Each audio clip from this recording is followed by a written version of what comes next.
J.J. Abrams Star Trek movie villains ranked, worst to best. J.J. Abrams' Star Trek movie trilogy introduced a slew of major league supervillains worthy of facing Captain James T. Kirk, Chris Pine, and the Starship Enterprise. Abrams produced all three Star Trek movies from 2009 to 2016, and he directed Star Trek 2009 and Star Trek Into Darkness. Abrams shifted to directing 2015 Star Wars, The Force Awakens, and Justin Lin helmed 2016 Star Trek Beyond. Each of Abrams' Star Trek movies are action-packed, special effects extravaganzas with planetary stakes, and villains hellbent on chaos and destruction. Ricardo Montalban's performance as Khan Noonien Singh in Star Trek II, The Wrath of Khan, was the obvious model for the villains in J.J. Abrams' Star Trek movies. Abrams never attempted a Star Trek film with a faceless adversary pondering metaphysical questions like VG in Star Trek, the motion picture, or the whale probe in Star Trek IV, The Voyage Home. Abrams' Star Treks are action movies, and they all required a villain who could threaten entire worlds and best Captain Kirk physically or mentally. Abrams cast fine actors and major names as the heavies in his Star Trek movies, and here's how their larger-than-life villainy stacks up.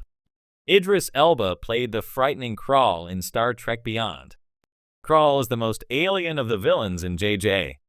Abrams' Star Trek movies, besides the Klingons briefly seen in Star Trek Into Darkness. Behind Krall's monstrous visage is a secret. Krall is really a mutated human. Before he was transformed by an energy transference technology that allowed him to prolong his own life, Krall was Captain Balthazar Edison of the USS Franklin. A former Starfleet officer and Mako Space Marine, Captain Edison grew dejected by the peaceful and exploratory vision of the United Federation of Planets. Edison and Jessica Wolf, Lydia Wilson, were among the few survivors when the Franklin crashed on the planet Ultimate, and Wolf was similarly transformed into the alien Kalara. Using swarm technology, Krall destroyed the USS Enterprise and kidnapped Captain Kirk's crew. Krall's ultimate objective was the destruction of the massive Federation starbase USS Yorktown. Despite his unique design and Idris Elba's ferocious performance, Krall doesn't make the lasting impression Star Trek Beyond intended. Elba gets lost in Krall's elaborate prosthetics, and his motivation is simply revenge and destruction for muddy reasons. Krall comes off as a brutish misanthrope, and his origin as Captain Balthazar Edison and his connection to Star Trek Enterprise are the most interesting things about him. Benedict Cumberbatch plays the genetically engineered Khan Noonien Singh, who is the same character Ricardo Montalban played in Star Trek, the original series, and Star Trek II, The Wrath of Khan, since Khan originates from the 20th century before the alternate Kelvin timeline's creation. However, in Star Trek Into Darkness's reality, Khan is awoken from his cryogenic sleep a decade earlier than in Star Trek's prime timeline, and it's Starfleet Admiral Alexander Marcus, Peter Weller, who finds Khan, not Captain James T. Kirk, William Shatner, and the USS Enterprise. J.J. Abrams' Star Trek films revitalized the franchise by blending action-packed sequences with compelling stories and complex characters. Central to these films are the villains who challenge the crew of the USS Enterprise in ways both physical and philosophical. The quality of these antagonists ranges from forgettable to iconic, leaving a lasting impression on both fans and newcomers to the Star Trek universe. Let's explore these villains and rank them from worst to best. 5. Krall, Star Trek Beyond. Krall, played by Idris Elba, is the primary antagonist of Star Trek Beyond, the third film in Abrams' rebooted series, directed by Justin Lin.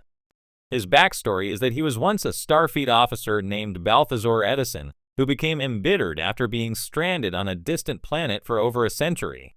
Over time, Krall's hatred of the Federation grew, and he sought revenge against the very organization he once served. Despite being portrayed by the always charismatic Elba, Krall falls flat as a villain. His motivations are muddled, and his transformation from Starfleet hero to intergalactic tyrant feels rushed and underdeveloped. While his physical presence is imposing, there's a lack of emotional depth that prevents Krall from becoming a memorable or particularly compelling villain. His connection to Starfleet could have been used to greater effect, but it ultimately feels like a missed opportunity. In the end, Krall's menace fails to leave a lasting impact, placing him at the bottom of this list. 4. Nero, Star Trek 2009. Eric Bana's Nero, the Romulan mining captain from the 2009 Star Trek reboot, kicked off the new timeline, Kelvin timeline, with a bang. Driven by revenge, Nero blames the Federation, and specifically Spock, for the destruction of Romulus in his timeline. His primary goal is to use red matter to create a black hole and destroy the planets of the Federation one by one. While Nero is a step up from Krall in terms of emotional weight, his motivation still lacks nuance. His pain from losing his homeworld is understandable, but he's ultimately a single-minded antagonist whose rage makes him less interesting than he could have been. Eric Bana delivers a solid performance, but Nero doesn't feel like a villain that truly challenges the core of the Enterprise crew. His backstory is sympathetic, but the writing doesn't fully develop it, making him more of a plot device than a fully fleshed-out character. However, Nero deserves credit for kickstarting the events of the new Star Trek films and setting the tone for the high-stakes action and drama to follow. He also creates some genuinely thrilling moments, including the destruction of Vulcan, an act that shocks fans and adds weight to the film's emotional stakes. 3. Khan Noonien Singh, Star Trek Into Darkness. Benedict Cumberbatch's portrayal of Khan Noonien Singh in Star Trek Into Darkness is easily the most controversial aspect of the film. Khan, one of the most iconic villains in Star Trek history, was famously played by Ricardo Montalban in the original series and Star Trek II, The Wrath of Khan. The decision to cast Cumberbatch as the genetically engineered superhuman drew criticism due to the whitewashing of a character who was originally portrayed as of Indian descent. Putting aside casting controversies, Cumberbatch delivers an undeniably intense and magnetic performance as Khan. His version of the character is cold, calculating, and incredibly dangerous. The film paints Khan as a morally complex figure who initially aligns with the Enterprise crew to seek revenge on Starfleet's Admiral Marcus, who manipulated him and his crew. His shift from ally to antagonist is well executed, and his superior intellect and physical prowess make him a formidable foe for Captain Kirk and Spock. What holds Khan back from being ranked higher is the lack of originality in the character's use within the story. The decision to rehash elements of The Wrath of Khan feels like a missed opportunity to create a new, original villain for this timeline. While Cumberbatch's performance is strong, it's hard to escape the shadow of the original Khan, making this version feel like a remix rather than a fully realized character. 2. Admiral Marcus, Star Trek Into Darkness. Though Khan is the face of the villainy in Star Trek Into Darkness, Admiral Alexander Marcus, played by Peter Weller, is the true mastermind behind the film's central conflict. Marcus is a high-ranking officer in Starfleet who believes that the only way to protect the Federation from external threats is to militarize and preemptively strike at potential enemies. His actions include manipulating Khan and engineering a conspiracy to start a war with the Klingons. Admiral Marcus is a compelling villain because he represents a darker version of Starfleet. He is a man who believes in the ideals of security and strength, but at the cost of peace and diplomacy. His motivations are rooted in a genuine desire to protect the Federation, but his willingness to cross moral lines makes him a dangerous figure.